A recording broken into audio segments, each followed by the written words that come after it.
Welcome back to Coaches Weekly. I'm Eric Perry, joined by the track and field coach, Coach Andrew Chisholm. Coach, thanks for joining me. Thanks for having me. Thank you for being here, as always, for what's probably going to be the last Coaches Weekly of the year. Very sad. Very tragic. So, over the past weekend, you had 3 different events that your athletes were competing at. How are you feeling after all of them? Pretty good. I'll say it again. You can't ever depend on weather. Mm-hmm. So, ultimately we spread ourselves out into various areas around the Midwest here and was hoping for the best in terms of weather to be at one of those places, and it really didn't happen. Mother Nature is very fickle. So where do you want to start? Let's start out west?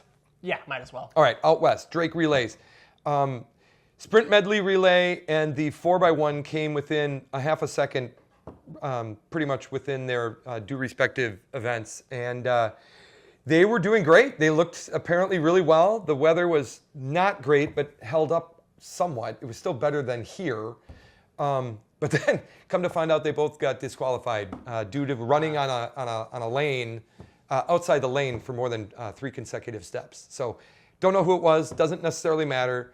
At a meet of that caliber, everything is scrutinized. Mm-hmm. So there's officials at every corner. Literally, there's at least 4 or 5 officials watching where your foot placements are. So it is what it is. It's not. I mean, they didn't get the records anyway. It would have been a lot worse if they would have gotten the records that have happened. Mm-hmm. But it just shows where they're at, and they are right there. 1 or 2, better. 1 or 2 better handoffs, and things are different. And going into our conference meet with that under our belt, with that kind of competition as well, it's awesome. Really happy for that in that sense, that they're very close. The 4x8, we would have liked a better time out of them, and I think the women would say the same thing. And they're itching to get back and trying to get that record down if they can. So the Simpson meet went okay again. The weather wasn't great. A lot of things were pretty, I don't want to say bland or anything, but that's kind of how it is when the weather's this way. You just hope that nobody gets hurt. Yeah. And in terms of Elmhurst, we had one shining light. His name was Josiah Morris, who, not having much experience in the jumps, he was a shining light there. He's now third. He jumped from 0 to third now in our conference for triple jump. Wow. There's a lot to say for him for long jump as well. He's quite a jumper, very gifted, very raw, and I can't wait to see him at conference. I just got to keep that cat healthy. He's got a hamstring kind of issue that we've been prolonged with, and I've been keeping him on the sidelines a bit. It's kind of nice to just unveil him now at this point in time. So he's going to be peaking at the right time. But then again, this is only going to be a second real meet of caliber. So really happy with him. Really happy with the jumpers and how they did overall with the weather that they had. It's brutal. You have to try and stay warm in weather that's really hard to do. And when you're doing technical events like high jump, it's really difficult to do in that kind of weather conditions, in the windy 50 degrees, which was probably felt more like 40, if I'm being honest. So anyway, that's pretty much a recap. Sorry for the long-windedness, but great. Literally we just need good weather. I know the weather coming up in Green Bay is not looking good for Friday, but Saturday's looking much better. So what does that mean? Anything can happen on either of those days. I just hope good stuff does, and I just hope nobody gets hurt. Yeah. Ultimately, everybody else in terms of the other teams in the conference are all going to be looking for the same thing. Not having the weather just means we're all brutally going to try and get through it with top conference marks and stuff like that. And they're not going to be, record-setting marks. It's going to be whoever can endure it the longest and suffer through it. And that's basically how it's going to go. Yeah. Especially for that Friday.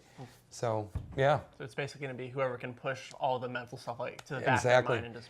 Track is a mental sport more than it is athletic. It's also very easy stuff to learn. It's just really hard to master. And when you're putting all that stuff together, the mental side of it keeps it all together, keeps you focused and knowing what to do and how to do it when you're under that duress. So that's what it's going to come down to. Hopefully we challenge ourselves mentally better than everybody else, I guess. we'll have to see. And then speaking of weather, you mentioned that over the weekend you had a 2-hour lightning delay at one point. Yeah, it was pretty brutal. So like is it difficult when the athletes start competing and then all of a sudden they have to just stop for 2 hours and then pick it right back up? Yes, it is. It really is. I mean, can you imagine if you're throwing well, it's like, oh no, like you've got a rhythm going, which track events are all about rhythm, and the mental side of it, the confidence that you're getting out of that. Now having to stop, get in a van, wait out a 2-hour rain delay, not to mention the lightning that can happen at any time. And it can even work when you're having a bad day. Like you're having a bad day. I was just ready to feel like getting better, and it's like, I guess in that sense, like that time delay can actually help you out in that way as well. But yeah, it's very difficult. And then you add the cold that happened after that front went through. So it started out as a warm rain and ended up as a cold rain, as it turns out. So no, good questions though. It is what it is. You got it. That's the mental side of it. So, sorry. I was going to say it's no different than like football or baseball or softball. You just got to get yourselves back into the mental game.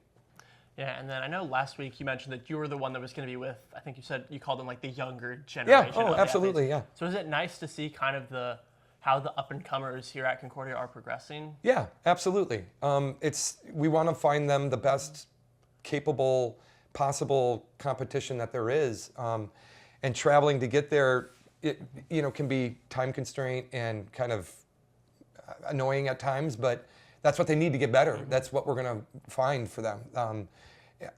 My job as a coach is to progress them athletically and academically, and what I can do is find better venues and stuff for them to compete at. That's what I'm going to do. That's what you do. So you can never find better weather though. Apparently, got to go much further south apparently for that to happen. Maybe that'll be the talk next week, or next year will be. Okay. How was your time in Georgia? Ooh. Yeah, I mean that is a possibility. Whatever it takes, right? I'm willing to drive that long for somebody to have a pop-out moment. Yeah. Even one individual for that to happen is definitely worth it. So. And then you said it earlier. This coming weekend, you have the conference championships in Wisconsin. Green Bay. In Green Bay specifically. It's 4.5 hours away. So it's going to be a very different feel than being around here with the rhythm of the weather. Yeah. But ultimately, I think, I'm sorry, I might have cut you off already too with what your question, what was the question? Oh, it was going to be, how's it feel knowing that like everything has kind of been building to this throughout the outdoor season? Yeah, it has been. It's the purpose of why we do the meets and why they're glorified practices and all of that. So the kids know it, I should say the young adults know it, and they know that, and they're probably going to have a higher bar placed upon themselves knowing that this is the meet I have to do it in. And it's like, no, you still take a relaxed demeanor to it. The moment you tighten up is the moment that bad things happen, whether you get injured or the results won't show what you really are truly capable of. You have to stay relaxed. You have to stay confident, yet aggressive in those situations. So yeah, it's a very, very mental type of thing. Yeah, I was going to say, is that just kind of what you've been telling them as you're going into this week? It's like you just have to focus and get prepared. Because like you said, track's a majority mental sport. Yeah, absolutely. It's what we've been training with them and telling them up until this point is you could be confident, you can be aggressive, you can also stay relaxed while you're all of that. And that's the important thing. It's almost like, what's the quote? Do it like you've done it before. Or, if you score a touchdown, don't act the fool. You do it like you've done it before. And that's kind of the reason. That's kind of the reasoning behind it. It's just you got to stay composed. So you might be having a great day, and that's great. That show it. That's fine. But even if you're having a bad day, you got to stay composed. You got to stay confident. We know what you're capable of. So stay relaxed. Make it happen best you can. And then what are your hopes and expectations for the conference championships? It's for everybody to PR, get some school records. I can't, sometimes you can kind of determine what's going to happen, but I really don't. With the weather, the way how fickle it's going to be, we're going to have a nicer Saturday than Friday. That being said, by Wednesday or Thursday, it could be reversed for all we know. So I'll just keep an eye on the weather. Hopefully it stays well, but again, it doesn't really matter. You just got to stay, mental mindset has to be everything. Positive mindset has to be everything going into this kind of thing. So whatever the weather delivers is whatever the weather delivers. The better the weather, the better the delivery is my kind of thought there. But yeah, I hope to see some records go down. I hope to see some individual PRs happen a lot. This is the time to have it happen. So. Yeah, well, hopefully weather cooperates and you can get all those PR and records that you're looking for. Yeah, I don't know whose Mother Nature is, but if you're her son or daughter, please tell your mom we would like some good weather. Duly noted, you got it. Thank you. Well, I think that's all the questions I have for you this week. All right. As always, thanks for joining me. Thank you for joining me the whole track and field season. It's been fun. It has been fun. I've been Eric Curry, joined as always by Coach Andrew Chizzo, and we'll see you next time on Coaches Weekly. Bye-bye.